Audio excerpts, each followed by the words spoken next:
dans une maison modeste du village de Saint-Cirque-la-Popie, nichée dans la région du Lot, au sud de la France, les mains tremblantes d'Étienne Dubois portaient le poids de 3 décennies de silence. C'était en novembre 2024, et à 49 ans, cet homme marqué par le temps et la culpabilité venait de prendre la décision la plus difficile de sa vie. Avec des gestes lents et délibérés, il s'agenouilla près de l'autel familial, où la photo de sa défunte épouse Marguerite le regardait avec ce sourire qui lui promettait toujours que tout irait bien. Mais rien n'avait jamais été bien. Depuis cette nuit de juillet 1994, Étienne commença à creuser la terre meuble à main nue, révélant peu à peu une boîte en bois de chêne qu'il avait enfouie il y a exactement 30 ans. Une odeur d'humidité et de temps s'échappa lorsqu'il souleva le couvercle. À l'intérieur, enveloppé dans un plastique jauni, se trouvaient 15 passeports de différentes nationalités, une caméra Canon contenant une pellicule non développée, un petit carnet où des noms étaient inscrits d'une écriture tremblante, des photographies qu'il n'avait jamais osé développer, capturant les derniers instants de 15 âmes venues chercher la magie des grottes calcaires du gouffre de Padirac et qui n'avaient trouvé que la mort. Une carte dessinée à la main indiquait l'emplacement exact de la grotte de Padirac, avec des marques que lui seul comprenait. Ici, la première était tombée. Là, 3 avaient tenté de s'échapper. À cet endroit, la plus jeune s'était cachée avant d'être découverte. Au fond de la boîte reposait une lettre qu'Étienne avait écrite et réécrite 11 fois au cours de ses 30 années, adressée aux familles des disparus, jamais envoyée à cause de la terreur qui lui serrait la gorge chaque fois qu'il pensait aux conséquences. Les larmes coulaient librement sur le visage buriné d'Étienne alors qu'il touchait chaque passeport. Sophie Martin, 35 ans, de Bordeaux, et son mari Antoine Martin, même âge, même ville, étaient venus célébrer leur 8e anniversaire de mariage en explorant la culture du Lot. Chloé Dubois, 28 ans, une photographe prometteuse avec un avenir brillant. Henri et Claire Lefebvre, le couple de lions passionnés par l'art antique français, qui avait payé de sa vie pour cet amour. Luc Moreau, l'écrivain de Toulouse qui documentait tout. Camille Laurent, l'étudiante de Strasbourg rêvant de préserver le patrimoine culturel. Victor Bernard, le plongeur de Marseille dont les compétences l'avaient condamné. Élise Garnier, la journaliste de Nice, toujours en quête de l'histoire derrière l'histoire. Julien et Marie Dubois, les jeunes mariés de Biarritz, dont la lune de miel s'était transformée en funérailles. Paul Giraud, le seul de Limoges à parler l'occitan, et qui en avait trop vu pour cela. Isabelle Roche, la conservatrice de musée de Nantes, qui avait reconnu la valeur de ce qu'il n'aurait jamais dû découvrir. Léa Simon, à peine 24 ans, tout juste diplômée, avec toute la vie devant elle. Étienne avait survécu, mais chaque jour depuis avait été une lente agonie. Sa femme, Marguerite, était partie il y a 6 ans, emportée par un cancer, emmenant avec elle l'unique amour qui l'ancrait encore à ce monde. Ses 3 enfants, désormais adultes, avaient émigré à Toulouse à la recherche d'opportunités, le visitant de moins en moins, incapables de comprendre le fardeau que portait leur père. Le diabète était arrivé comme une punition divine, détruisant son corps comme la culpabilité avait détruit son âme. Il ne craignait plus ceux qui l'avaient menacé pendant 3 décennies. Les sicaires qui avaient tenté de le tuer étaient désormais des hommes d'affaires respectables à Cahors ou déjà morts. Georges Lefebvre, le monstre qui avait tout orchestré, était mort dans son lit, entouré de luxe acheté avec du sang. Mais les morts ne le laissaient pas en paix. Chaque nuit, 15 visages lui rendaient visite dans ses rêves, non pas avec des reproches, mais avec des supplications silencieuses. Chloé Dubois lui montrait sa caméra, comme pour lui demander pourquoi il n'avait pas développé ses dernières photos. Sophie et Antoine Martin apparaissaient main dans la main, comme lorsqu'ils avaient été jetés dans la grotte. Léa Simon pleurait dans le même recoin où elle s'était cachée avant d'être trouvée. Et tous, absolument tous, lui demandaient la même chose avec leurs yeux vides, raconte notre histoire.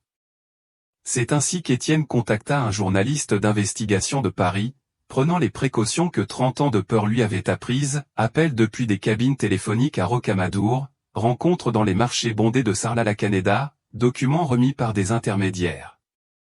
Même maintenant, alors que presque tous les coupables étaient morts ou vieux, la terreur faisait chercher inconsciemment à sa main droite la cicatrice sur son flanc gauche, marque du poignard qui avait failli le réduire au silence pour toujours en août 1994. Étienne Dubois avait gardé pendant 30 ans un secret qui le rongeait comme le cancer qui avait emporté Marguerite.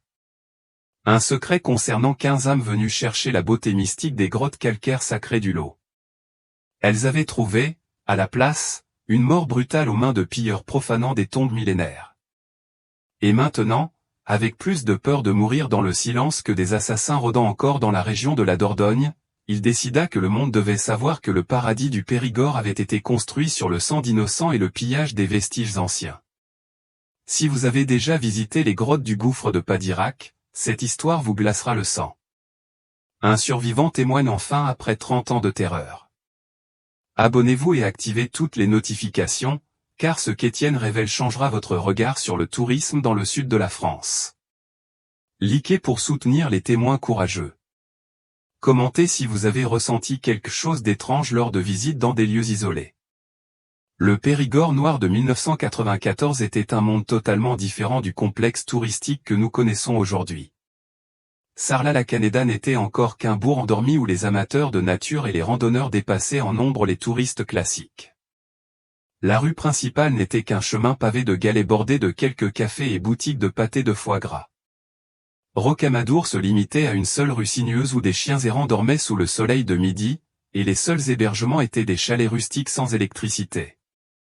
Entre ces deux bourgs s'étendait une forêt dense, vierge, mystérieuse, parsemée de grottes calcaires inexplorées et de ruines anciennes recouvertes par la végétation depuis des siècles.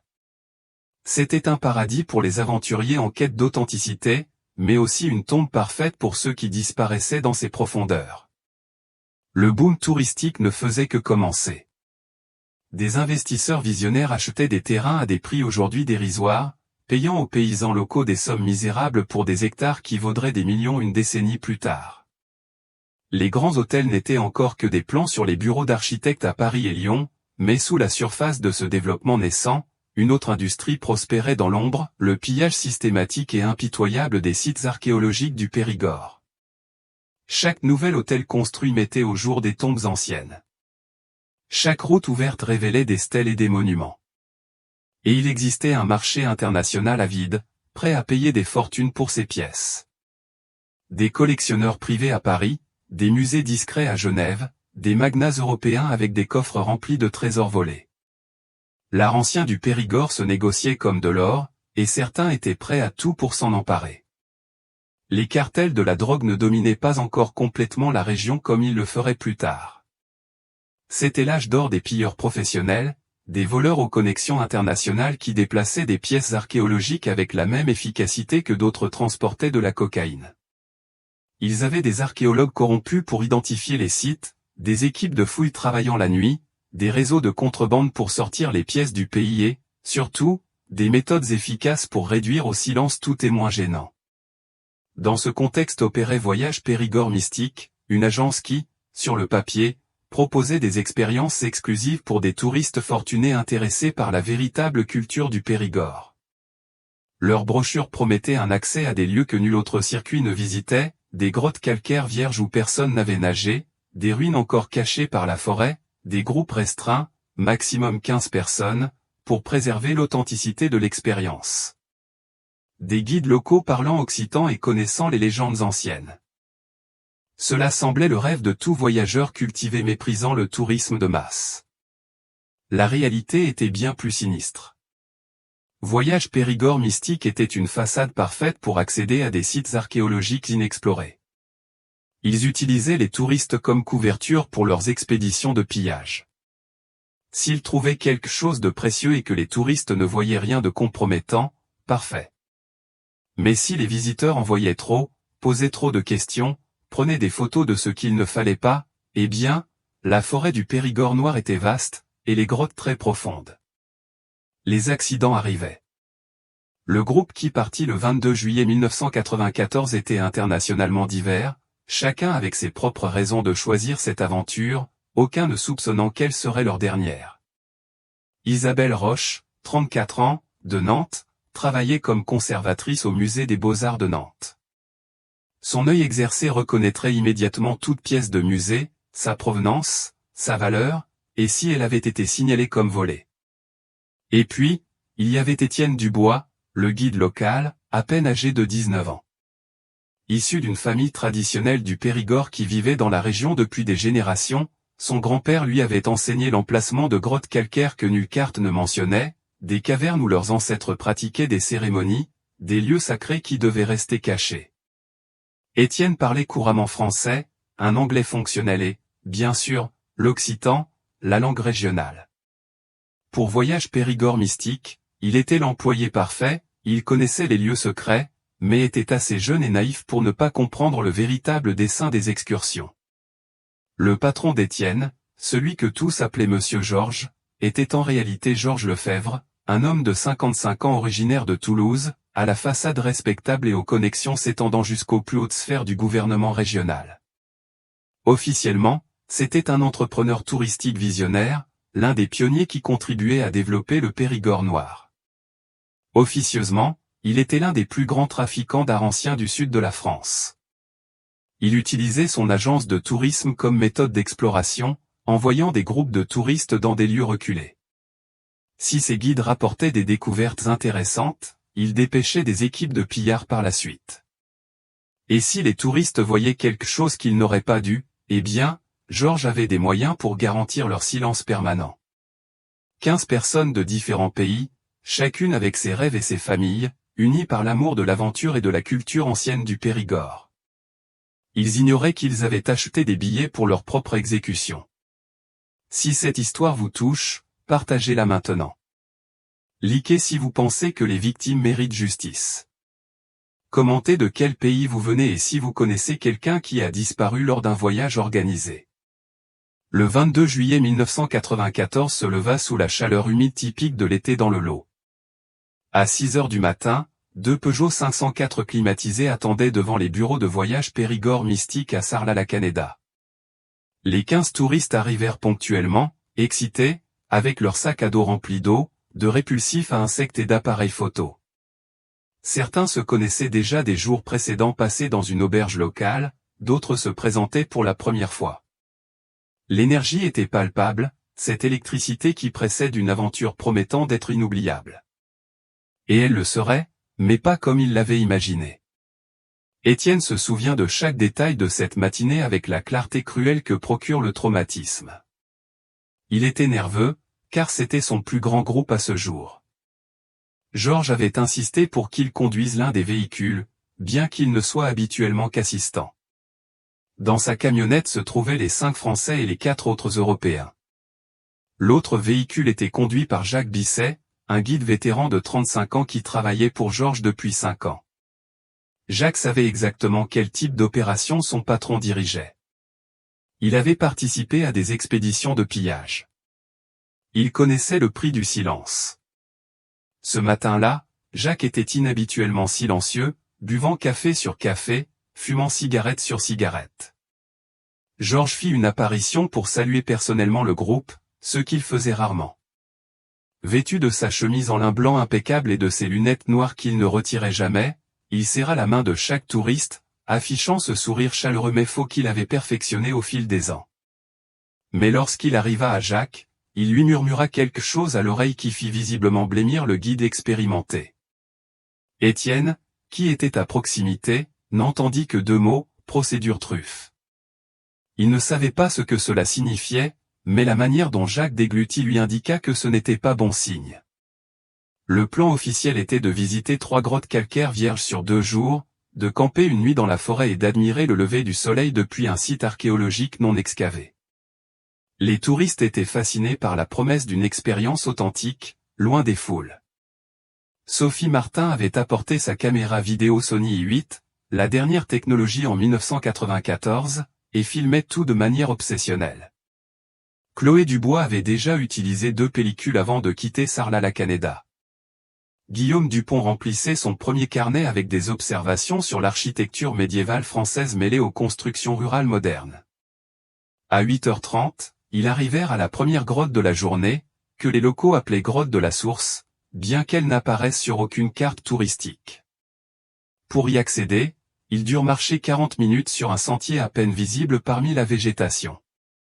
Étienne ouvrait la voie avec sa machette, dégageant le passage lorsque nécessaire.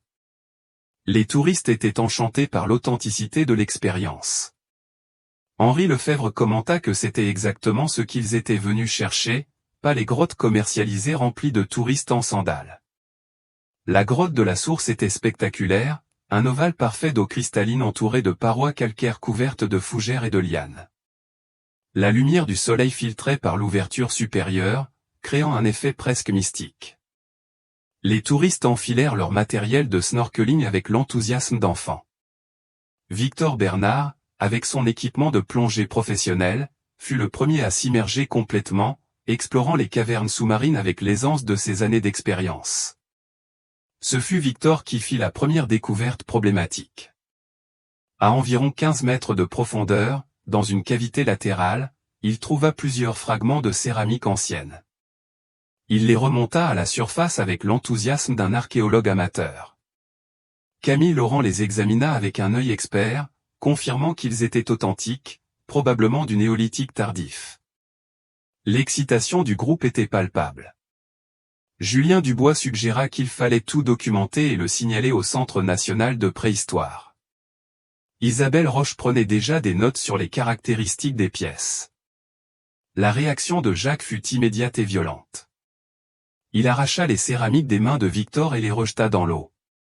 Lorsque le groupe protesta, confus, Jacques leur fit un sermon sur l'importance de ne pas perturber les sites sacrés du Périgord, sur le respect des ancêtres. Les touristes, embarrassés, hochèrent la tête et promirent de ne plus rien toucher. Mais Étienne vit quelque chose de différent dans les yeux de Jacques. Ce n'était pas du respect culturel, c'était de la peur que les touristes découvrent quelque chose qu'ils n'auraient pas dû voir. À midi, alors qu'ils se dirigeaient vers la deuxième grotte, le destin intervint de la manière la plus cruelle. Julien Dubois, avec son œil de géologue, remarqua une formation rocheuse inhabituelle, partiellement cachée par la végétation. Il insista pour l'explorer, entraînant sa nouvelle épouse Marie avec lui. Les autres suivirent, curieux. Étienne tenta de les dissuader, disant qu'il s'écartait de l'itinéraire, mais la curiosité du groupe était plus forte que sa prudence. Ce que Julien avait trouvé allait tout changer. Derrière un rideau de lianes et de fougères se trouvait une entrée scellée, clairement l'œuvre de mains humaines. Les pierres avaient été placées délibérément pour cacher quelque chose. Paul Giraud, excité, identifia des gravures anciennes sur les pierres supérieures. Il n'était pas expert, mais reconnaissait les symboles de base. C'était une tombe. Et, vu l'état de la végétation, elle n'avait pas été touchée depuis des siècles. Jacques tenta désespérément de les dissuader. Il leur dit que c'était dangereux, qu'il pouvait y avoir des pièges, que perturber un site archéologique était illégal, mais le groupe était au-delà du point de non-retour. Avec précaution, presque avec révérence, ils commencèrent à retirer les pierres de l'entrée. Chloé Dubois documentait chaque instant, son appareil photo capturant ce qui seraient les dernières heures de leur vie. Luc Moreau prenait des notes frénétiques, imaginant déjà le chapitre que cela mériterait dans son prochain guide. L'intérieur de la tombe dépassait tout ce qu'ils auraient pu imaginer. Une chambre funéraire intacte de l'époque préhistorique. Les restes de ce qui avait été un notable ou un prêtre reposaient au centre, entourés d'offrandes, du silex taillé, des pointes de flèches en obsidienne, des céramiques polychromes aux couleurs ayant survécu des millénaires dans l'obscurité. Camille Laurent faillit pleurer d'émotion, murmurant sur l'importance de la découverte pour l'archéologie du Périgord. Henri Lefebvre, plus pragmatique, ne put s'empêcher d'estimer la valeur. À voix haute, il spécula que sur le marché noir, cela vaudrait des millions. Il se corrigea immédiatement, disant qu'évidemment, il ne considérerait jamais une telle chose, mais le mal était fait. Il avait prononcé les mots interdits, marché noir, millions. Jacques s'éloigna du groupe et sortit sa radio. Il leur dit qu'il allait signaler la découverte aux autorités, que c'était son devoir. Les touristes applaudirent son intégrité, mais Étienne, qui était plus près, entendit la véritable conversation. Jacques n'appelait aucune autorité. La voix de l'autre côté était reconnaissable, Georges. Et le message, bien qu'en code, était clair, les oiseaux ont trouvé le nid. Je répète, nid plein. La réponse de Georges glaça le sang d'Étienne, même s'il ne comprenait pas tout, procédure truffe. Attendez la lune. L'après-midi se déroula dans un mélange d'euphorie et d'activité frénétique. Les touristes étaient partagés entre documenter la découverte et débattre de ce qu'il fallait en faire. Sophie et Antoine Martin voulaient contacter immédiatement les autorités françaises et la Sorbonne. Chloé Dubois avait déjà pris 6 pellicules de photos et voulait les envoyer à Paris Match dès ce soir-là s'il trouvait un moyen. Henri et Claire Lefebvre insistaient pour que tout soit fait selon les protocoles appropriés pour éviter que les pièces ne finissent sur le marché noir qu'ils connaissaient. Ils établirent également le campement près de la grotte de Padirac, la 3e et la plus profonde de leur itinéraire. Avec ses 60 mètres de profondeur et un réseau de cavernes sous-marines que personne n'avait entièrement cartographié, Padirac était considéré comme l'une des grottes les plus dangereuses de la région. Les locaux l'évitaient, disant que c'était une entrée directe vers l'autre monde, un lieu sacré empreint de mystère. S'ils avaient su que cela deviendrait exactement cela pour 15 âmes innocentes. Étienne prépara le dîner comme un automate. Il cuisina un coq au vin de manière traditionnelle, mijoté lentement dans une cocotte en fonte, une recette transmise par sa grand-mère. Habituellement, il aimait partager cette tradition avec les touristes, mais ce soir-là, chaque bouchée avait un goût de cendre dans sa bouche. Il remarqua que Jacques ne toucha pas à la nourriture, prétextant un mal d'estomac. Il nota aussi que Jacques avait marqué plusieurs arbres avec de la peinture phosphorescente, soi-disant pour ne pas se perdre dans l'obscurité. Étienne n'était pas naïf. Il savait que ces marques n'étaient pas pour eux. À 22 heures, sous une lune pleine éclairant la forêt du Périgord noir, Jacques proposa quelque chose qui, avec le recul, était manifestement un piège. Il suggéra une exploration nocturne de la grotte de Padirac, une expérience mystique sous la lumière de la lune. Les anciens du Périgord, expliqua-t-il, croyaient que les grottes révélaient leurs secrets uniquement sous la pleine lune. Les touristes, encore grisés par l'excitation de la découverte de la journée, acceptèrent avec enthousiasme. Même ceux qui auraient normalement été plus prudents, comme Guillaume Dupont, étaient si absorbés par l'aventure qu'ils ignorèrent les signaux d'alarme. Ils enfilèrent leurs lampes frontales et suivirent Jacques sur le sentier menant à la grotte. Étienne fermait la marche, et chaque pas lui donnait l'impression de marcher vers l'échafaud. La grotte de Padirac de nuit était à la fois magnifique et terrifiante. La lune pleine se reflétait parfaitement dans l'eau immobile, créant un cercle de lumière argentée. Les stalactites scintillaient comme des dagues de cristal. Le silence était absolu. Même les sons omniprésents de la forêt semblaient s'être tus, par respect ou par peur. Le groupe se dispersa autour de la grotte, chacun absorbé par la beauté du moment. Sophie et Antoine Martin se tenaient la main sur un promontoire rocheux. Chloé Dubois tentait de capturer la lumière de la lune sur pellicule. Victor Bernard se préparait pour une plongée nocturne. Luc Moreau écrivait poétiquement dans son carnet. Julien et Marie Dubois partageaient un moment intime de jeunes mariés. C'était une scène de paix parfaite, le dernier instant de tranquillité avant que l'enfer ne se déchaîne. À minuit 30, le 23 juillet, 6 hommes émergèrent de la forêt comme des ombres, se déplaçant avec la précision de professionnels. Ce n'étaient ni des voyous ordinaires ni des voleurs opportunistes. C'étaient des pilleurs professionnels, des hommes qui avaient déjà fait cela.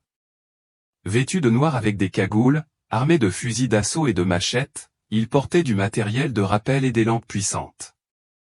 Ils connaissaient chaque entrée et sortie de la grotte. Mais l'horreur véritable survint lorsqu'une 7e silhouette émergea des ombres. Georges Lefebvre, sans masque, sans prétention, car il n'importait plus qu'on le voie.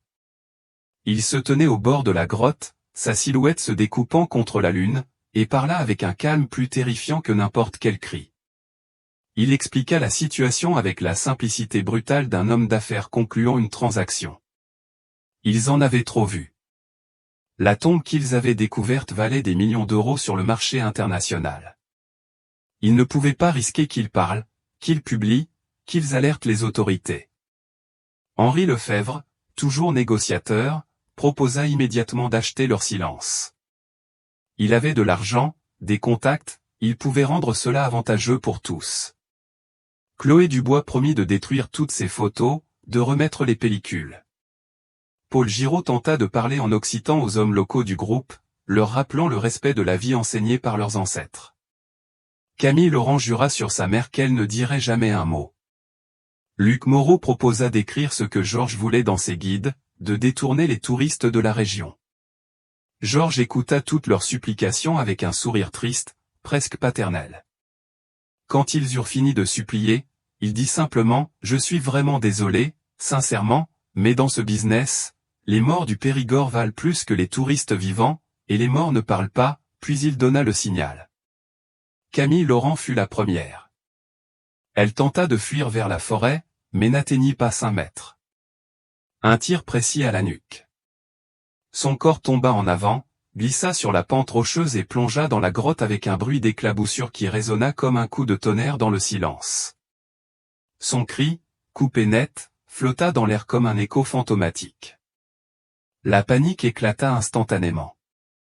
Antoine Martin, ancien militaire, n'allait pas mourir sans se battre. Il se jeta sur le sicario le plus proche, parvint à le renverser, lutta pour l'arme, mais un autre homme s'approcha par derrière et lui planta une machette entre les côtes. Sophie courut vers son mari mourant, criant son nom. Ils la laissèrent l'atteindre, le serrer dans ses bras alors qu'il se vidait de son sang. Puis ils leur tirèrent dessus à tous les deux. Ils moururent comme ils avaient vécu, ensemble. Victor Bernard eut une idée qui, dans d'autres circonstances, aurait pu lui sauver la vie. Il plongea dans la grotte, s'enfonçant profondément, cherchant une des cavernes sous-marines qu'il avait explorées plus tôt. Avec son expérience, il pouvait retenir son souffle plus longtemps que la moyenne. Il pourrait trouver une poche d'air, attendre. Mais les pilleurs connaissaient la grotte aussi bien que lui. Ils savaient exactement où se trouvaient les sorties des cavernes. Quand Victor émergea, haletant, dans une chambre d'air interne, croyant s'être sauvé, une machette l'attendait. L'eau cristalline de la grotte sacrée se teinta de rouge. 15 personnes qui voulaient simplement vivre une aventure, condamnées pour s'être trouvées au mauvais endroit, au mauvais moment ou peut-être au bon endroit, car quelqu'un devait être témoin. Si cela ne vous brise pas le cœur, vous n'en avez pas partagé maintenant pour que leur mort ne soit pas vaine. Liquez avec colère contre ces crimes. Commentez pour chaque vie perdue. Les autres tentèrent d'en appeler à la solidarité culturelle. Ils parlèrent en français, supplièrent, leur rappelant qu'ils étaient tous des Européens, des frères. Julien Dubois ne tenta ni de fuir ni de se battre. Au lieu de cela, il serra Marie, son épouse depuis seulement 3 mois, et la couvrit de son corps. Ils leur tirèrent dessus ainsi, enlacés. Il fallut plusieurs tirs, car Julien ne bougeait pas, refusant de laisser les balles atteindre Marie. Ils moururent comme ils l'avaient promis lors de leur mariage, ensemble jusqu'à ce que la mort les sépare. Et même alors, ils restèrent unis. Paul Giraud, le seul du groupe à parler occitan, commença à prier dans un patois ancien. C'était une prière que sa grand-mère lui avait apprise, une supplication aux esprits anciens pour leur protection. Les sicaires locaux s'arrêtèrent un instant, visiblement troublés, mais Georges Lefebvre n'avait pas de temps pour les superstitions. Il ordonna qu'on le frappe jusqu'à ce qu'il se taise. Paul Giraud continua de prier, même pendant qu'on le rouait de coups, les mots en occitan se mêlant au sang dans sa bouche. Il ne s'effondra que lorsqu'il ne pouvait plus respirer. Isabelle Roche, la conservatrice de Nantes, ne supplia pas ni ne tenta de fuir. Au lieu de cela, elle maudit les assassins avec une fureur qui surprit même les sicaires. Elle leur dit que les esprits anciens du Périgord les puniraient, que chaque pièce volée porterait leur malédiction, qu'ils mourraient étouffés dans leur propre sang, comme ils étouffaient des innocents. Georges s'approcha personnellement et lui tira une balle dans la bouche, disant qu'il avait entendu assez de malédictions dans sa vie. Les Européens, plus pragmatiques, tentèrent de se disperser dans différentes directions, espérant que certains pourraient s'échapper. Luc Moreau courut dans la forêt, utilisant ses connaissances en survie. Ils le traquèrent comme un animal pendant 15 minutes. Ils auraient pu lui tirer dessus immédiatement, mais il semblait prendre plaisir à la chasse. Lorsqu'ils le coincèrent enfin contre un arbre, il pleurait et appelait sa mère en français. Élise Garnier, la journaliste, eut un moment de lucidité professionnelle, même au cœur de la terreur. Elle activa l'enregistreur qu'elle portait toujours dans sa poche et le cacha entre les rochers avant qu'il ne l'atteigne. Elle enregistra ses dernières paroles en français, se présentant, donnant la date, le lieu, nommant Georges Lefebvre. L'enregistreur ne fut jamais retrouvé, mais Étienne jure que, certaines nuits très calmes, on peut encore entendre des murmures en français près de la grotte de Padirac. Claire Lefebvre mourut en suppliant qu'on épargne la vie de Henri, son mari, qui flottait déjà face contre l'eau dans la grotte. Elle ne savait pas qu'il était déjà mort. Elle continuait à promettre n'importe quoi s'il le laissait vivre. Ils la laissèrent supplier pendant 5 minutes interminables avant de la réduire au silence. Son corps tomba dans l'eau à côté de celui de Henri. Même dans la mort, la grotte les réunit. Léa Simon, la plus jeune avec ses 24 ans, faillit s'en sortir. Elle se cacha dans une crevasse entre les rochers, un espace si étroit qu'elle y tenait à peine. Elle se recroquevilla et retint son souffle.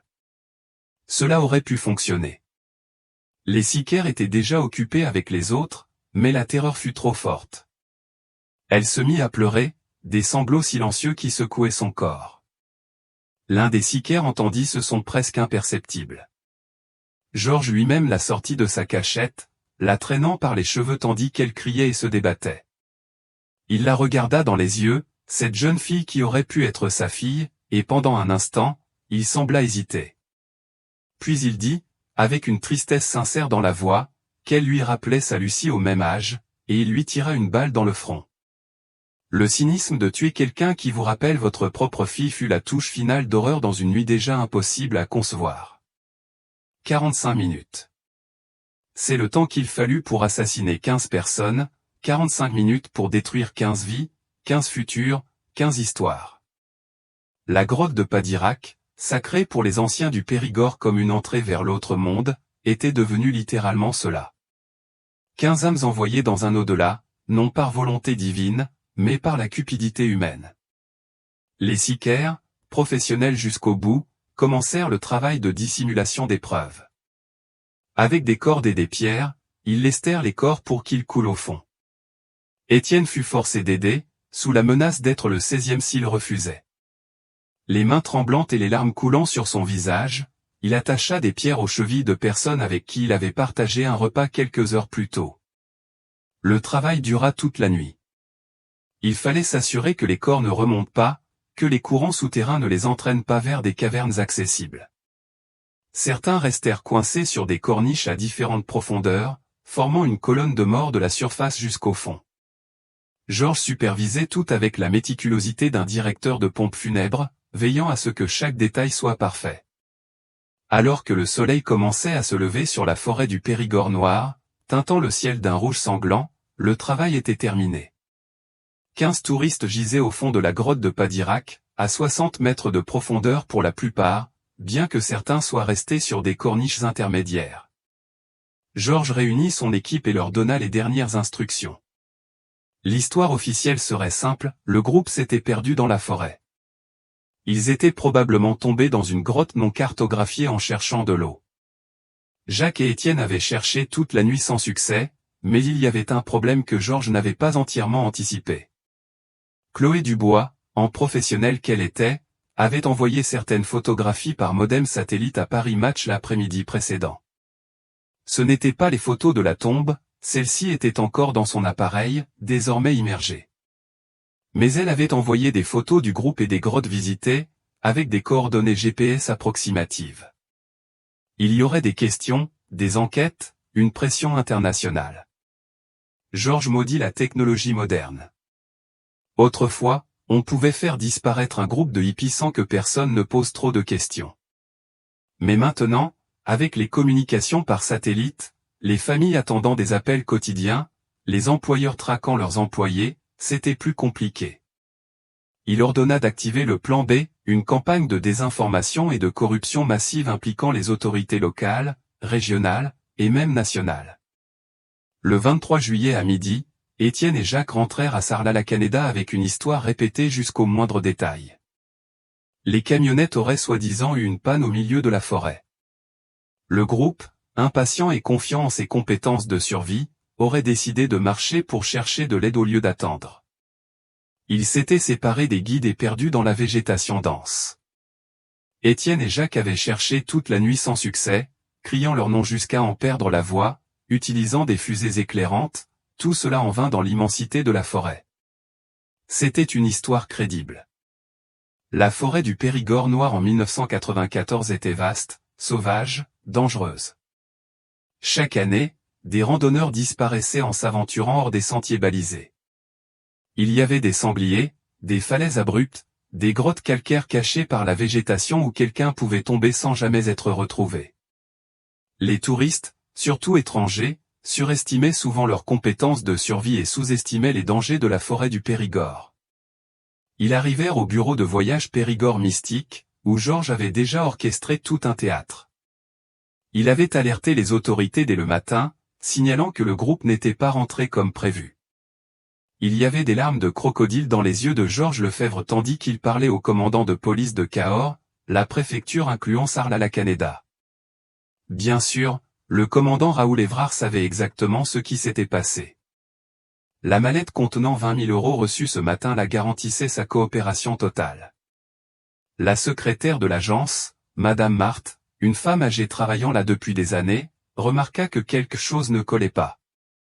Elle vit du sang sur les chaussures d'Étienne. Ses mains tremblaient de manière incontrôlable, et Jacques empestait l'alcool, bien qu'il ne fût que midi. Lorsqu'elle demanda d'où venait le sang, Jacques répondit rapidement qu'Étienne s'était coupé sur des rochers tranchants en cherchant dans une grotte. L'explication semblait plausible, mais la manière dont Étienne se recroquevilla sous son regard lui indiqua qu'il y avait plus dans cette histoire. Le 24 juillet, la pression internationale commença. L'ambassade de France s'enquérait de ses 5 citoyens. Les Lyonnais étaient particulièrement insistants au sujet des Lefebvre. L'ambassade de Nantes voulait des nouvelles d'Isabelle Roche. Paris Match faisait pression pour sa photographe vedette, menaçant d'envoyer sa propre équipe de recherche. Les familles appelaient toutes les heures, de plus en plus désespérées. Georges activa son réseau de corruption avec l'efficacité d'un chef d'orchestre. Le commandant Évrard organisa une recherche officielle massive, mais dans une zone totalement erronée, à 30 km au sud de l'endroit où tout s'était réellement déroulé. Des hélicoptères survolaient la forêt, des dizaines de volontaires fouillaient les bois, des chiens pisteurs reniflaient les vêtements des disparus. Tout n'était qu'une mise en scène élaborée, un spectacle pour les caméras et les familles désespérées. Étienne fut forcé de participer à cette mascarade. Il devait indiquer sur des cartes des endroits où il n'était jamais allé, guider les équipes de recherche sur des sentiers menant nulle part, feindre de reconnaître des zones où le groupe aurait pu se perdre. Chaque mensonge était un coup de poignard dans sa conscience. Le moment le plus difficile fut lorsque la femme d'Antoine Martin arriva de Bordeaux. Dévastée mais déterminée, elle s'approcha d'Étienne avec des photos de son mari et de sa belle-sœur.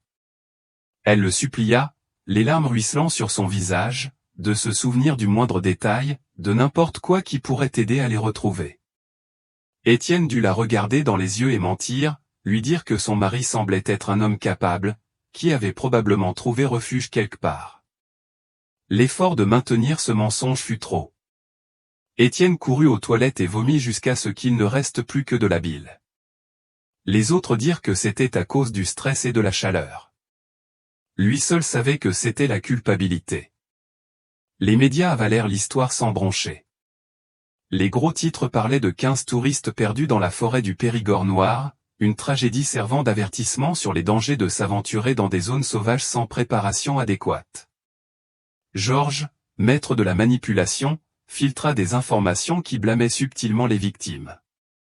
Il suggéra que le groupe avait insisté pour explorer seul, malgré les avertissements des guides, que certains avaient bu pendant le dîner, qu'ils avaient ignoré les protocoles de sécurité de base. Une semaine après la tragédie, le 30 juillet, Étienne ne supportait plus la culpabilité. Il n'avait pas dormi depuis cette nuit-là. Chaque fois qu'il fermait les yeux, il voyait les visages des morts. Il entendait le cri interrompu de Camille Laurent, les pleurs de Léa Simon, les prières en occitan de Paul Giraud. Il décida qu'il devait en parler à quelqu'un, sinon il deviendrait fou. Le père Jean était un ami de la famille Dubois depuis des générations. Il avait baptisé Étienne et célébré le mariage de ses parents. S'il y avait quelqu'un à qui Étienne pouvait se confier, c'était lui. Cet après-midi-là, Étienne se rendit à la petite église de Saint-Cirque-la-Popie et raconta tout au père Jean en confession. Le vieux prêtre écouta, horrifié, tandis qu'Étienne décrivait chaque mort, chaque supplication ignorée, chaque coup de feu. Le père Jean promit d'aider. Il dit à Étienne que cela ne pouvait pas rester impuni, qu'il fallait rendre justice. Il promit de parler à l'évêque, peut-être même à des autorités nationales non corrompues. Il donna l'absolution à Étienne et lui demanda de prier pour les âmes des 15 martyrs. Cette nuit-là, le père Jean succomba à une crise cardiaque foudroyante. On le retrouva mort dans son lit, une expression de terreur sur le visage. Le message pour Étienne était clair comme de l'eau. Il n'y avait personne vers qui se tourner. Georges rendit visite à Étienne le lendemain de l'enterrement du père Jean. Il ne vint pas seul. Il était accompagné de 2 de ses hommes, les mêmes qui avaient participé au massacre.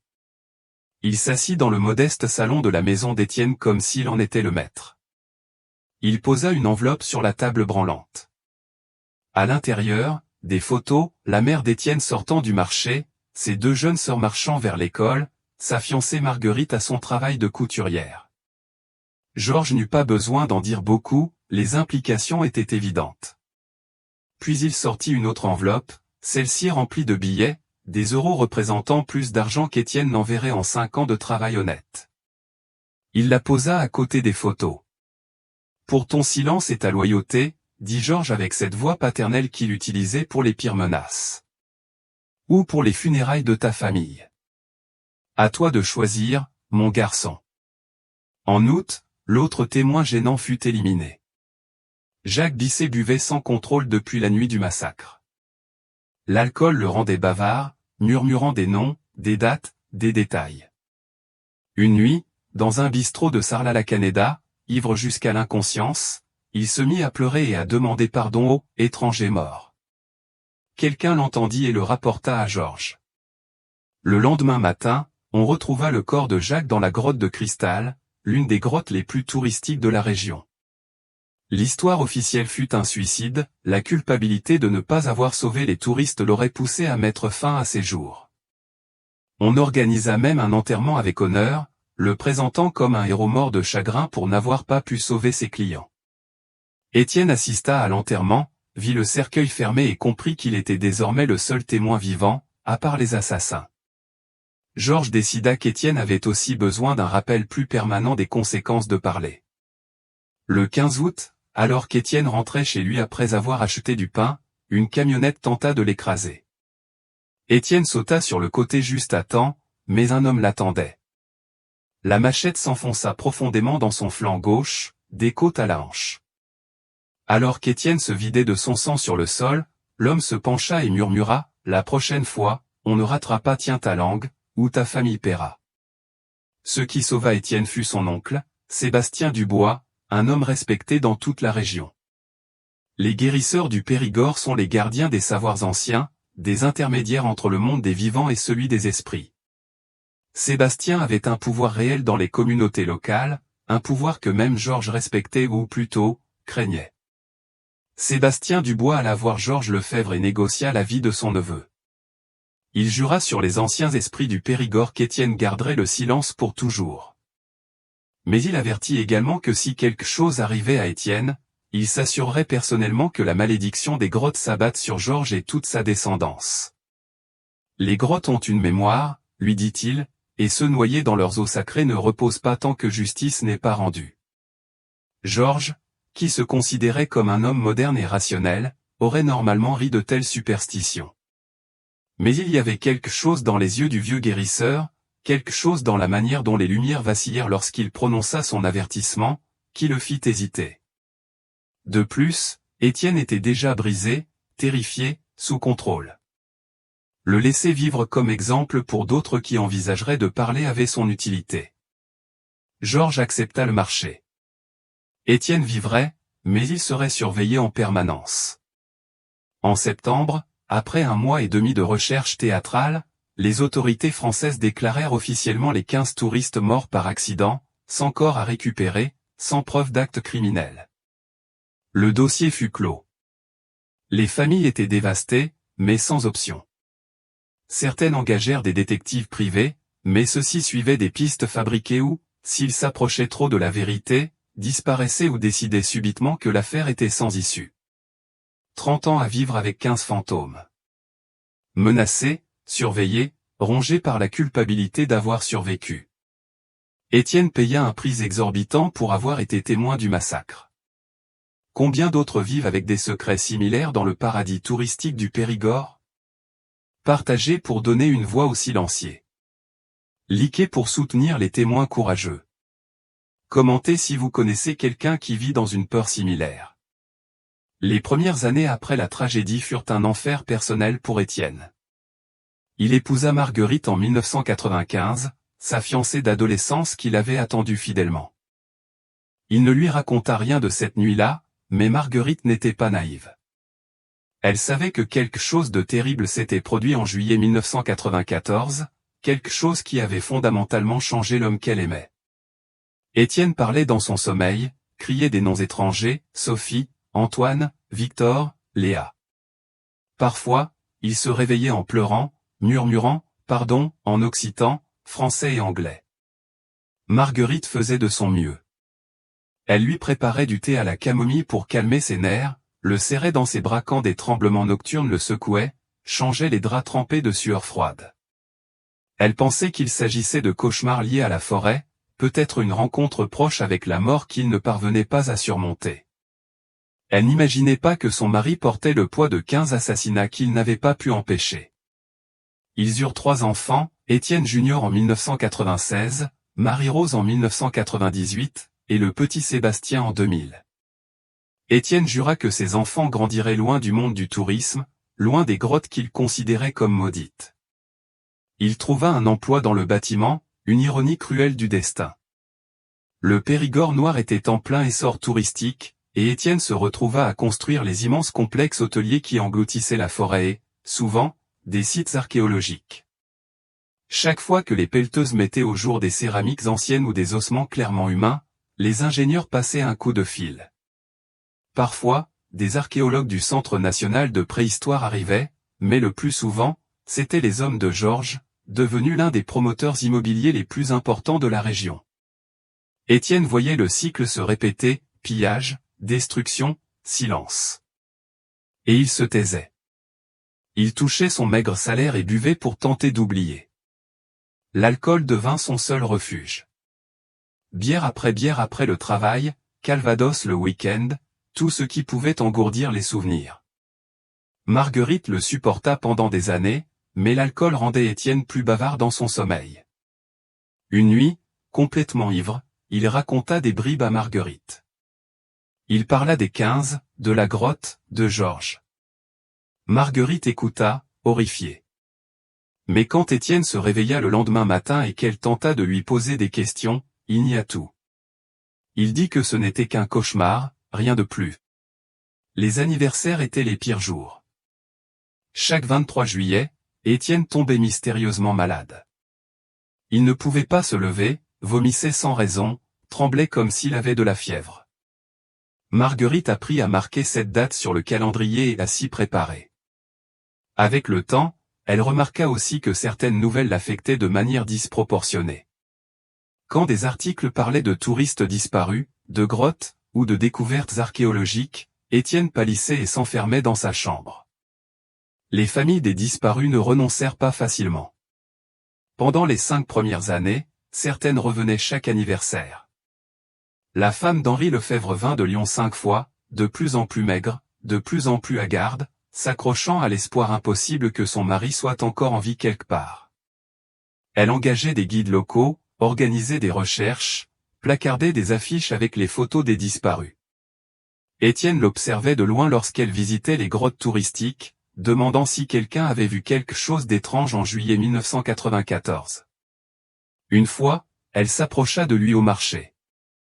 Elle ne le reconnut pas comme l'un des guides originaux, mais lui montra les photos d'Henri et Claire, demandant dans un français hésitant s'il les avait vus. Étienne dut secouer la tête, le cœur brisé, alors qu'il voulait crier la vérité, leur dire où étaient les corps. Mais les photos de ses enfants dans son portefeuille pesaient plus lourd que sa conscience. La mère de Léa Simon fut une autre visiteuse persistante.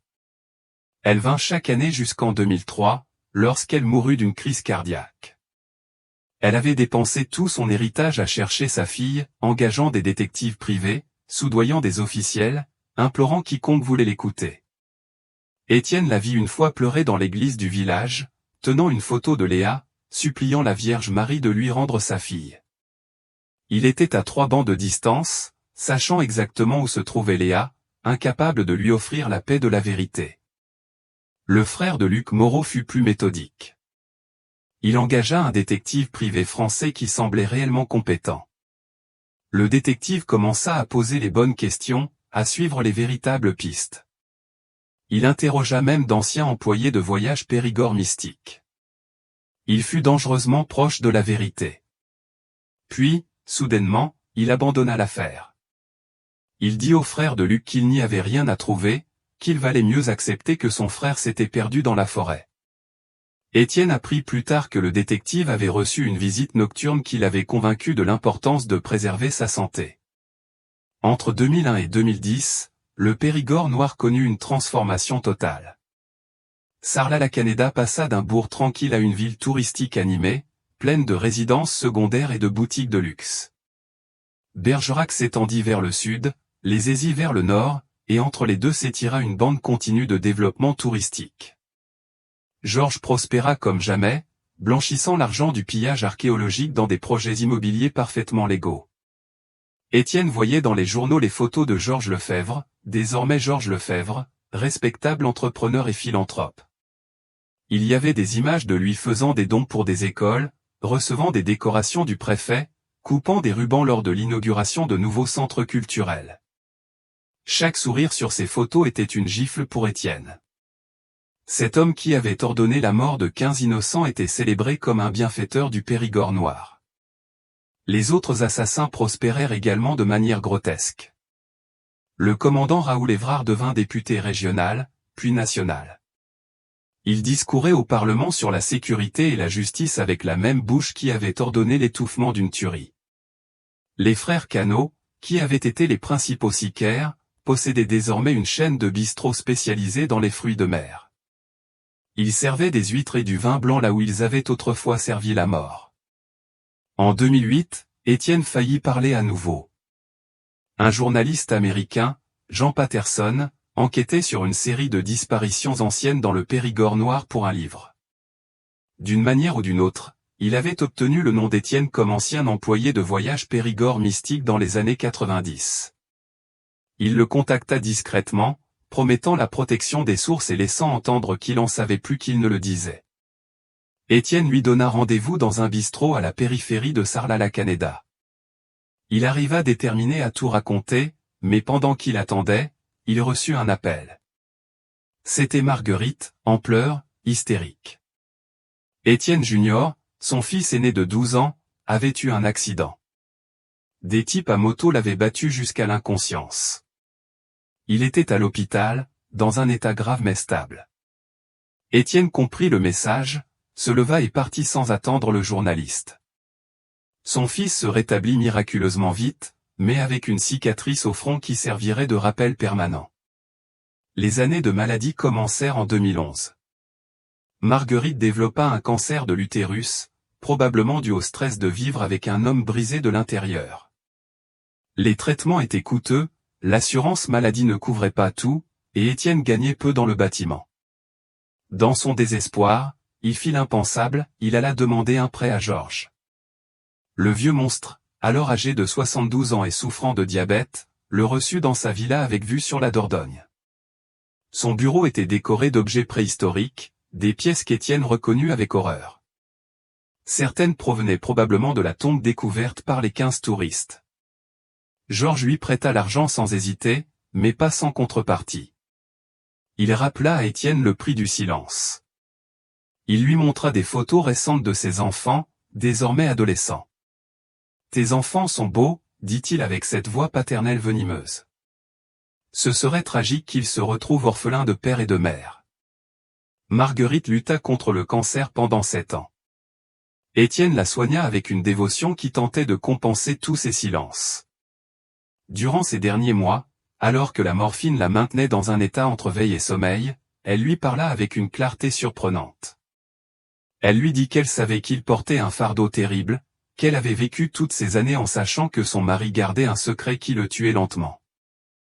Elle le pardonna, lui dit qu'elle l'aimait malgré tout, et lui demanda une chose, quand elle ne serait plus là, quand il n'aurait plus à la protéger, qu'il parle, qu'il donne la paix aux morts, car les morts sans paix ne laissent pas les vivants en repos. Marguerite mourut en mars 2018, un dimanche après-midi, tandis qu'Étienne lui tenait la main. Ses dernières paroles furent « Parle quand tu pourras, mon amour. Les morts ont besoin de repos, et toi aussi. » Étienne pleura comme il n'avait pas pleuré depuis cette nuit dans la grotte, un sanglot venant de 30 ans de culpabilité refoulée. Sans Marguerite, la maison devint insupportablement vide. Les enfants, désormais adultes, étaient partis. Étienne Junior travaillait dans un hôtel à Bergerac, ayant étudié la gestion touristique malgré les objections de son père. Marie-Rose s'était mariée et vivait à Bordeaux. Le petit Sébastien, qui n'était plus petit, étudiait l'ingénierie à Toulouse. Ils rendaient rarement visite, gênés par la détérioration évidente de leur père. Étienne parlait de plus en plus seul. Les voisins le voyaient marcher vers les grottes touristiques, s'arrêter au bord et parler à l'eau. Il pensait à une démence sénile précoce, mais Étienne demandait pardon. Parfois, il mentionnait des noms, Sophie, Antoine, Chloé, Henri, Claire, Luc, Camille, Victor, Élise, Julien, Marie, Paul, Isabelle, Léa. 15 noms qu'il récitait comme un chapelet de culpabilité. 30 ans, c'est beaucoup de nuits sans sommeil, beaucoup de jours à faire semblant que tout va bien. Étienne sacrifia sa paix mentale pour protéger sa famille. Maintenant, seul et vieilli, il choisit la vérité plutôt que la sécurité. Likez si vous admirez son courage tardif. Partagez pour que son sacrifice en vaille la peine. Commentez des mots de soutien pour Étienne. En novembre 2024, après la mort de Georges en 2021 et avec la plupart des autres coupables morts ou trop vieux pour être dangereux, Étienne prit enfin sa décision. Il contacta un journaliste d'investigation de Toulouse par des intermédiaires soigneusement choisis. Une fois le barrage du silence rompu, les mots coulèrent comme une rivière en crue. 20 heures de témoignages enregistrés, chaque détail gravé dans sa mémoire avec la clarté cruelle du traumatisme. Étienne se souvenait de chaque victime, non comme des statistiques, mais comme des personnes à part entière. Sophie Martin avait un rire contagieux et prenait constamment des photos de son mari Antoine à son insu. On voyait qu'après 8 ans de mariage, ils s'aimaient encore comme des adolescents. Chloé Dubois était brillante. Ses yeux s'illuminaient quand elle parlait de son travail, de la manière dont la photographie pouvait changer le monde en révélant des vérités cachées. Elle avait montré à Étienne des photos d'autres projets, les châteaux de la Loire, les villages d'Alsace, les falaises d'Étretat. Henri Lefebvre était un homme cultivé qui pouvait parler pendant des heures d'art préhistorique, mais ce n'était pas un érudit froid. Il aimait vraiment la culture, respectait sa valeur au-delà de son prix. C'est précisément pourquoi il était dangereux, car il comprenait exactement ce qu'ils avaient vu dans cette tombe. Claire, sa femme, parlait un français maladroit, mais elle s'y essayait avec enthousiasme, faisant rire tout le monde avec ses erreurs grammaticales. Luc Moreau écrivait sans cesse, remplissant des carnets d'observations allant au-delà du tourisme. Il remarquait des détails que les autres ignoraient, la pauvreté des villages du Périgord à côté des complexes touristiques, la manière dont les locaux baissaient les yeux quand certaines voitures passaient, la nervosité de Jacques que d'autres attribuaient à un professionnalisme excessif. Camille Laurent avait une passion sincère pour la préservation culturelle. Lorsqu'elle vit la tombe, elle ne pensa pas à sa valeur monétaire, mais à son importance historique, à ce qu'elle pouvait enseigner sur les anciens habitants du Périgord. Elle parlait d'établir un protocole de fouilles approprié, de contacter les bonnes universités. Son enthousiasme professionnel fut sa condamnation. Victor Bernard était un géant suédois au cœur d'enfant. Il s'enthousiasmait pour chaque plongée comme si c'était la première. Il avait une caméra primitive qu'il avait adaptée pour filmer sous l'eau. Il avait promis à sa petite amie à Stockholm de lui ramener des vidéos des grottes. Il ne put jamais tenir cette promesse. Étienne dessina pour le journaliste une carte détaillée de la grotte de Padirac. Chaque entrée, chaque recoin. Il indiqua l'endroit exact où chaque personne était tombée. Camille fut la première, tombant ici, dévalant ses rochers. Sophie et Antoine moururent ensemble ici, leur corps tombant enlacés. Victor émergea dans cette chambre d'air avant d'être tué. Léa s'était cachée dans cette crevasse, à peine visible d'en haut. La grotte de Padirac atteint 60 mètres à son point le plus profond, mais il y a des corniches à différentes profondeurs. À 40 mètres, une saillie où certains corps sont restés coincés. Les courants souterrains sont complexes. Certains mènent à des chambres inexplorées, d'autres tournent en cercles éternels. Il est possible que certains corps se soient déplacés avec le temps, mais la plupart devraient être là où ils sont tombés, préservés par l'eau froide et l'obscurité. Étienne révéla qu'ils n'étaient pas les seuls.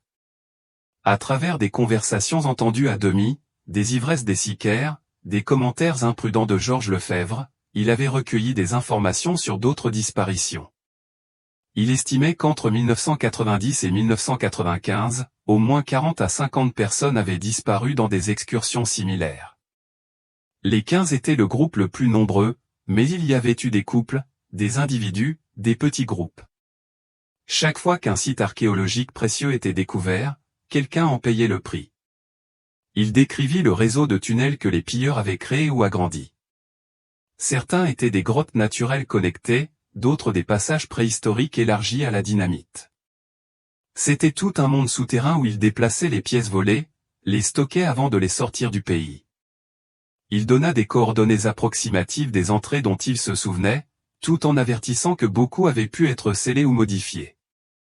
Libéré de la peur qui le paralysait, Étienne donna des noms complets, Georges Lefebvre, le cerveau, mort en 2021, mais dont les enfants avaient hérité de son empire, Raoul Évrard, maintenant sénateur, qui avait coordonné l'encadrement, les frères Cano, Jérôme et Pierre, les principaux sicaires, désormais prospères entrepreneurs, Jacques Bisset, le guide complice, suicidé, en août 1994, et au moins 15 autres noms de personnes impliquées à différents niveaux. Étienne se souvenait aussi de détails sur le destin des pièces archéologiques. Il avait aidé à en charger certaines avant son accident, d'avertissement, un masque de silex parfait que Georges disait destiné à un collectionneur en Suisse, un collier d'obsidienne qui finirait dans un musée privé au Japon, une gravure sur écorce d'arbre commandée spécifiquement par un magnate pétrolier texan.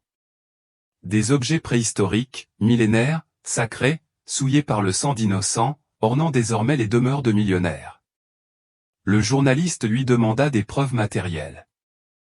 Étienne révéla alors ce qu'il avait gardé pendant 30 ans, le carnet de Guillaume Dupont, qu'il avait caché avant que toutes les affaires ne soient brûlées, des pages et des pages d'observations méticuleuses sur la tombe, les objets, les irrégularités qu'il avait notées durant l'excursion, un rouleau de pellicule de Chloé Dubois, qu'elle lui avait donné à garder pendant une plongée, jamais développée par peur de ce qu'il pourrait révéler, et les passeports, 15 passeports qu'il était censé détruire mais qu'il n'avait pas pu brûler. Chaque fois qu'il essayait, il voyait les visages sur les photos, si vivants, pleins d'espoir. Il les avait enveloppés dans du plastique et enterrés sous l'autel familial, une offrande macabre aux morts qu'il ne pouvait oublier. Mais la preuve la plus importante pourrait encore se trouver dans la grotte. Sophie Martin avait filmé presque jusqu'à la fin avec sa caméra vidéo i8. Dans le chaos de la tuerie, Étienne l'avait cachée dans une crevasse profonde, enveloppée dans un sac étanche que Sophie portait. Si elle avait survécu 30 ans dans l'obscurité et le froid de la grotte, elle pourrait contenir les dernières heures du groupe, peut-être même le début du massacre. Chaque détail conservé pendant 30 ans, chaque nom, chaque date. Étienne est une encyclopédie vivante de l'horreur. Si vous pensez qu'il mérite justice, que les 15 méritent justice, agissez. Partagez massivement, interpellez les autorités, exigez une véritable enquête. Likez pour donner de la force à Étienne. Commentez, justice pour les 15. En décembre 2024, après le témoignage d'Étienne, une équipe non officielle de plongeurs forensiques et d'archéologues organisa une expédition secrète dans la grotte de Padirac. Il ne pouvait pas faire confiance aux autorités locales, encore liées aux anciens pouvoirs. Étienne, malgré ses 49 ans, son diabète et la terreur qu'il ressentait encore, insista pour guider l'expédition. C'était sa manière de tenir la promesse faite à Marguerite. La grotte de Padirac était toujours aussi belle et terrible qu'il s'en souvenait. L'eau cristalline, qui semblait inviter à nager, cachait une profondeur mortelle. Étienne se tint au bord, exactement là où Georges s'était tenu cette nuit-là, et commença à prier en occitan. Il demandait la permission aux morts de troubler leur repos, promettant que c'était pour leur rendre justice, non pour profaner davantage. Les plongeurs professionnels descendirent avec des caméras haute définition et des lampes puissantes. À 20 mètres, l'eau devenait plus froide. La lumière du soleil ne pénétrait plus. À 30 mètres, l'obscurité était presque totale, sauf pour les lumières artificielles. À 40 mètres, sur la corniche décrite par Étienne, le premier indice, des ossements humains dispersés, certains encore avec des lambeaux de tissu. Une montre Casio numérique, typique des années 90, arrêtée à 1h47 du matin. Les plongeurs documentaires tous sans rien toucher, respectant la scène comme un site forensique. Étienne, regardant les images sur un écran à la surface, reconnut la chemise à carreaux, Luc Moreau la portait cette nuit-là. À 50 mètres, d'autres restent, un crâne avec des travaux dentaires visiblement coûteux, probablement européens. À proximité, une alliance avec une inscription capturée par les caméras, JM Forever, 1987. Sophie et Antoine Martin, encore ensemble après 30 ans, comme ils l'avaient promis. Étienne pleura ouvertement, sans honte. Enfin, quelqu'un d'autre savait où ils étaient. Au fond, à 60 mètres, la visibilité était minimale. Le sédiment de 3 décennies s'était accumulé, mais les plongeurs experts savaient quoi chercher. D'autres ossements, dispersés par les courants souterrains, mais assez pour confirmer plusieurs individus. Des chaussures de randonnée des années 90, des sacs à dos désintégrés mais avec des fermetures métalliques intactes, une caméra Nikon professionnelle qui aurait pu appartenir à Chloé Dubois. Puis ils trouvèrent ce qu'Étienne avait décrit, la caméra vidéo i8 dans son boîtier étanche, cachée dans une crevasse profonde. 30 ans dans l'obscurité totale, dans une eau à température constante. Les experts estimèrent qu'il y avait une chance que la bande ait survécu. Si la bande contenait ce qu'Étienne croyait, ce serait une preuve irréfutable. Chaque détail de son témoignage fut confirmé par les preuves matérielles, l'emplacement des corps, les objets personnels, jusqu'aux marques sur les rochers où il y avait eu des luttes. Les experts médico-légaux estimèrent entre 12 et 15 individus d'après la quantité de restes, exactement ce qu'Étienne avait dit. L'identification préliminaire, bien que sans test ADN pour l'instant, fut possible grâce aux objets personnels, un passeport français plastifié appartenant à Henri Lefebvre, une médaille de Saint-Christophe avec une inscription en français pour Élise Garnier, une boussole de plongée spécialisée, Marc Suinto, pour Victor Bernard, un carnet imperméable rempli d'équations géologiques appartenant à Julien Dubois. En suivant les autres indications d'Étienne, l'équipe trouva les restes du campement. 30 ans de croissance forestière l'avaient recouvert, mais les archéologues savaient quoi chercher, des traces de feux de camp, des boîtes de conserve rouillées des années 90, et, plus important encore, enterré sous un tas de pierres, un maltin métallique ayant appartenu à Julien Dubois. À l'intérieur, protégés du temps, se trouvaient des cartes et des dessins que Julien avait réalisés de la tombe découverte, des esquisses détaillées de chaque pièce, des mesures, des descriptions. En les comparant au catalogue de vente aux enchères d'objets d'art de la fin des années 90, il serait possible de retracer exactement où les pièces volées avaient fini. Une preuve définitive du mobile des assassinats. La réaction officielle fut immédiate, mais tiède. Le parquet de Cahors ne pouvait ignorer les preuves, mais beaucoup des coupables étaient morts ou protégés par leur pouvoir politique. Le fils de Georges, Georges Junior, désormais l'un des hôteliers les plus puissants du Périgord noir, engagea une équipe d'avocats qui commencèrent immédiatement à parler de prescription, de défaut de chaîne de custodie, de témoignages sans corroboration. Le sénateur Raoul Évrard, l'ancien commandant qui avait tout étouffé, bénéficiait de l'immunité parlementaire. Publiquement, il exprima son choc et son horreur face aux révélations, promettant de soutenir une enquête approfondie. En privé, ses avocats préparaient déjà des défenses, arguant qu'il avait été trompé et qu'il avait agi avec les informations disponibles à l'époque. Les familles des victimes, celles encore en vie, eurent des réactions mitigées. Certaines remercièrent de pouvoir enfin connaître la vérité. La sœur de Léa Simon, aujourd'hui âgée de 56 ans, prit immédiatement l'avion depuis la Côte d'Azur.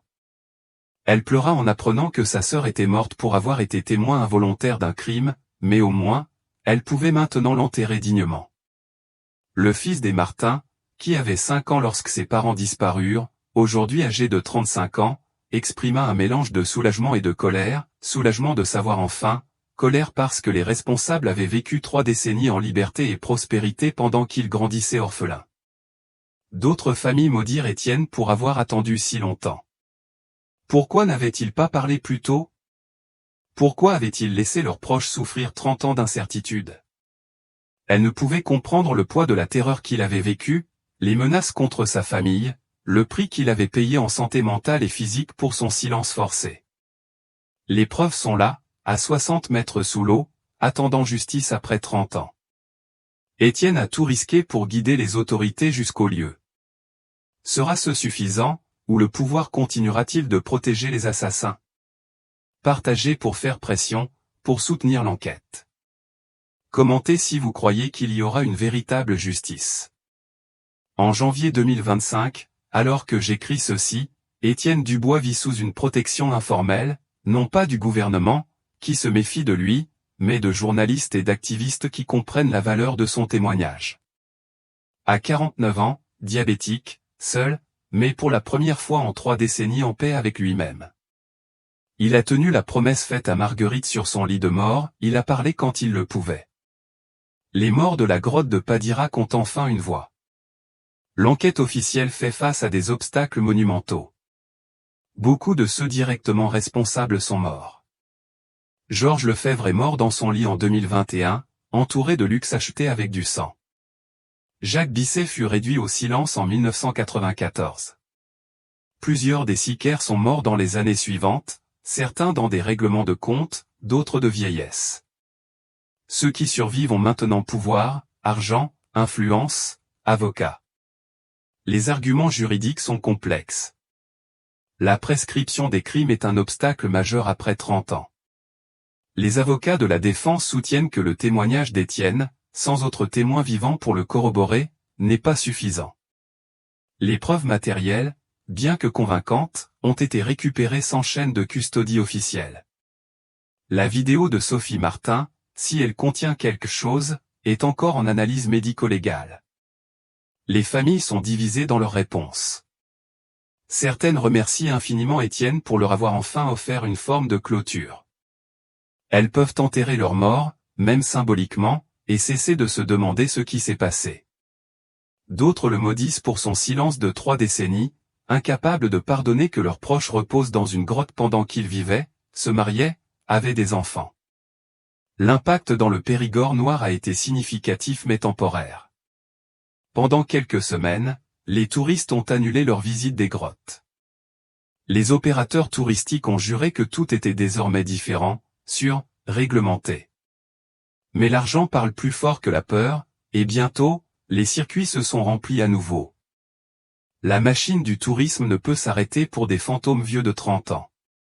Cependant, des changements plus profonds, moins visibles, émergent. D'autres guides âgés ont commencé à parler, inspirés par Étienne. Des histoires d'autres groupes disparus, de menaces, de silences achetés ou forcés. Une toile de vérité, longtemps enfouie, commence à émerger, comme les grottes révélées lorsque le niveau de l'eau baisse. Étienne réfléchit maintenant à sa décision. Il ne regrette pas d'avoir parlé, bien que le prix soit élevé. Ses enfants ne comprennent pas pleinement pourquoi il a mis la famille en danger pour des morts d'il y a 30 ans. Ils sont en colère, effrayés. Certains ne lui parlent plus. Mais Étienne sait qu'il a fait ce qui était juste. Il ne rêve plus des 15 chaque nuit. Maintenant, lorsqu'ils apparaissent dans ses rêves, il ne le regarde plus avec reproche, mais avec quelque chose qui ressemble à de la gratitude ou peut-être est-ce juste son espoir. Le legs de cette confession va au-delà de la justice légale, qui semble de plus en plus improbable. C'est un avertissement sur le coût réel du tourisme non réglementé, sur ce qui se passe lorsque le développement est priorisé au détriment de tout. Les 15 touristes morts dans la grotte de Padirac n'ont pas été victimes de la forêt du Périgord, mais de la sauvagerie humaine déguisée en progrès. Les grottes restent magnifiques, attirant chaque année des milliers de touristes. La plupart nagent dans leurs eaux cristallines sans savoir que certaines sont des tombes, que sous la beauté gît une histoire de sang. Peut-être est-ce mieux ainsi, ou peut-être pas. Étienne n'est plus sûr de rien, sauf d'une chose, les morts méritent qu'on se souvienne d'eux. Leurs noms méritent d'être prononcés, Sophie et Antoine Martin, Chloé Dubois, Henri et Claire Lefebvre, Luc Moreau, Camille Laurent, Victor Bernard, Élise Garnier, Julien et Marie Dubois, Paul Giraud, Isabelle Roche, Léa Simon, Guillaume Dupont. 15 noms, 15 vies, 15 histoires interrompues par la cupidité. Que leur nom ne soit pas oublié, que leur mort n'ait pas été entièrement vaine. Étienne Dubois a attendu 30 ans pour confesser que 15 touristes ne s'étaient pas perdus dans la forêt du Périgord noir, mais avaient été systématiquement exécutés pour avoir été témoins d'un pillage archéologique, leurs corps jetés dans la grotte de Padirac sacrés comme des offrandes involontaires à la cupidité humaine. Et bien que son témoignage tardif ait déclenché une quête de justice qui semble vouée à l'échec, il a au moins redonné des noms et de la dignité à ceux que le paradis touristique a dévorés, prouvant qu'un guide de 19 ans peut porter le poids de 15 fantômes pendant 3 décennies, jusqu'à ce que le silence pèse plus lourd que la peur et que la vérité, bien que tardive et probablement insuffisante pour la justice, brille plus fort que les eaux cristallines qui cachent les ossements d'innocents. Cette histoire montre que le tourisme extrême peut être mortel lorsqu'il croise des intérêts criminels. Étienne a tout risqué pour parler après 30 ans. Sa bravoure servira-t-elle à quelque chose? Cela dépend de vous. Abonnez-vous maintenant à cette chaîne qui n'oublie pas partager sur tous vos réseaux avec Dièse Justice pour les 15. Likez pour donner de la force à Étienne et aux familles. Commentez pour chacune des 15 victimes. Activez toutes les notifications, car nous suivrons cette affaire jusqu'à ce qu'il y ait justice ou jusqu'à ce qu'il soit prouvé que, en France, l'impunité est plus profonde que n'importe quelle grotte.